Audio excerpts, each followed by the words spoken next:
Welcome back, everyone, to another edition of Combat Corner. Power coming out of the podcast. I'm your host, Rudy Rodriguez Shomot. I hope you all had a wonderful, wonderful, happy new year. It is January 1st as I record this in the evening after watching a couple of football games today. And I actually watched the Heat game tonight, the second half at the very least. But yeah, this is Rudy. This is Rudy Rodriguez Shomai here, Combat Corner, and I have a topic that I wanted to talk about today. But before I get into it, if you haven't been here before, please be sure to like, subscribe, follow, hit that bell. I've been coming out with a lot of information and interviews with Combat Corner. I recently interviewed Edgar Plazaola from BKFC. I have interviews with Ken Kai Stewart. I have an interview with Brian El Gallo Duran. I've had an interview with Howard Davis. Interview with Jared Warren. So check out the interviews that we're doing, and we're gonna have more interviews coming up. I know I'm supposed to be linking up with a few other fighters who fought in the December card in Hollywood. But let's talk about what this topic is today. You may not know this guy, and in fact, most people probably won't know this guy. But there's a fighter named Themba Gorimbo. He fights out of Miami. He's in Miami, and he's a guy from Zimbabwe who has 6 fights in the UFC. Now, story is interesting naturally because he came from nothing. And when he won his first fight in the UFC, he said he had $7 in his bank account. And that is something that caught the attention of Dwayne The Rock Johnson because Dwayne The Rock Johnson has his same story about how he only had $7 in his bank account or pocket when he went up to try to become a wrestler after football failed for him. So it was one of those things where it hit him, and he ended up meeting Gorimbo, seeing him at the gym, getting him a house. Whether he bought it or rented it, I don't know, but got him a house, and did a lot of things for him, which was really wonderful. Gorimbo, with his money from winning in the UFC, starts some projects to help his community in Zimbabwe by building wells, boreholes. And he's doing this. He gets some help from the UAE Warriors, a professional mixed martial arts organization based in Abu Dhabi, a philanthropist named John Rogan Vanu.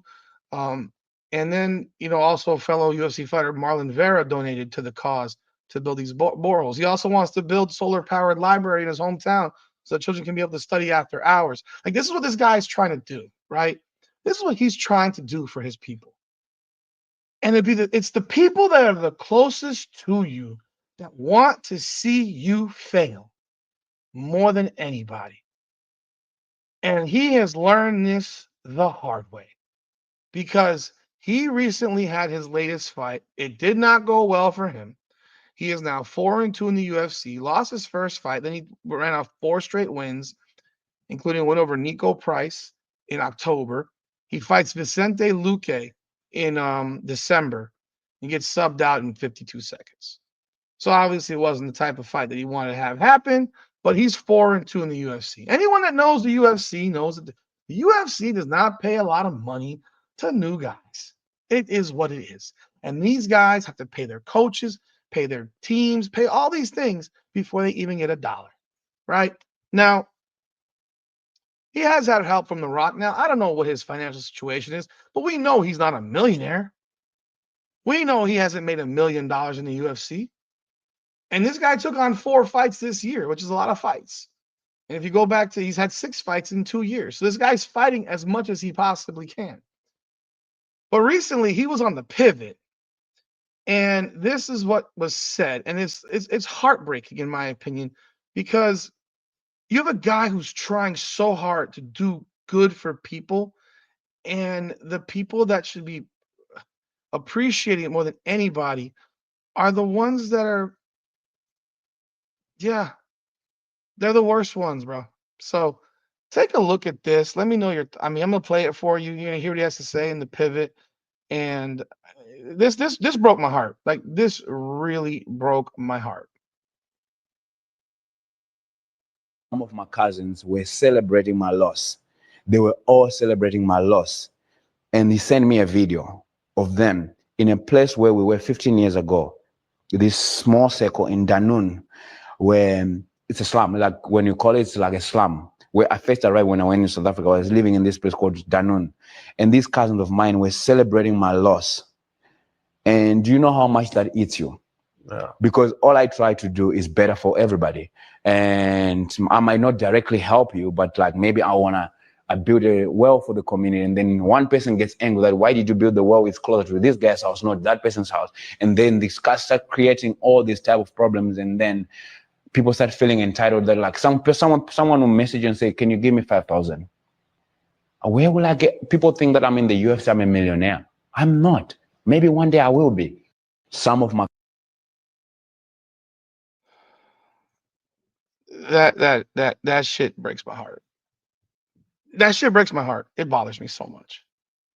And this is where he has to learn and understand that the people that he thinks care about him, they don't.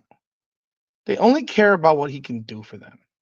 And I think about that with most professional athletes, truthfully, is that the people that care about you, the ones that, I mean, look, your mom, your dad, if they're in your life, if they're not in your life, then they show up out of the woodwork when they find out that you're doing well. But when they're in your life, that's different. Your mom, your dad, your brother, sister, whatever. People that are in your nuclear household. Outside your nuclear household, people don't care about you. But when you become well off, if and when you become well off, they don't care. They care about what you can do for them.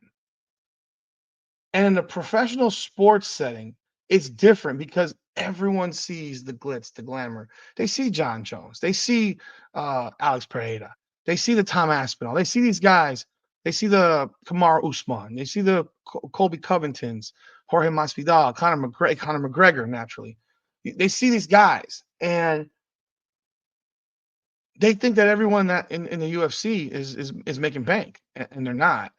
But they see all this, and all they think about is, and this is my opinion, folks, my opinion, what can he do for me now? How can he help me get to where I want to be? And in large part, most of the time, it's asking people for a handout. And that happens in professional football all the time, which is why these guys end up broke 75% of the time. Broke, flat fucking broke. They're broke. Many of these guys are broke after they retire inside of 10 years. So you have this mentality of what can you do for me? Because there's the one word that you should learn as a pro athlete, and the answer is no. That word is no. Every response would be no, unless you show me why it should be yes.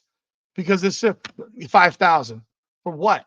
No, and that's the problem. There's a thing that Shaq said, I think, where he says that if you don't have a plan, we're not having a conversation. Like, this is not even a discussion. Like, you need to have a business plan drawn out for this conversation to even happen, which means you're prepared.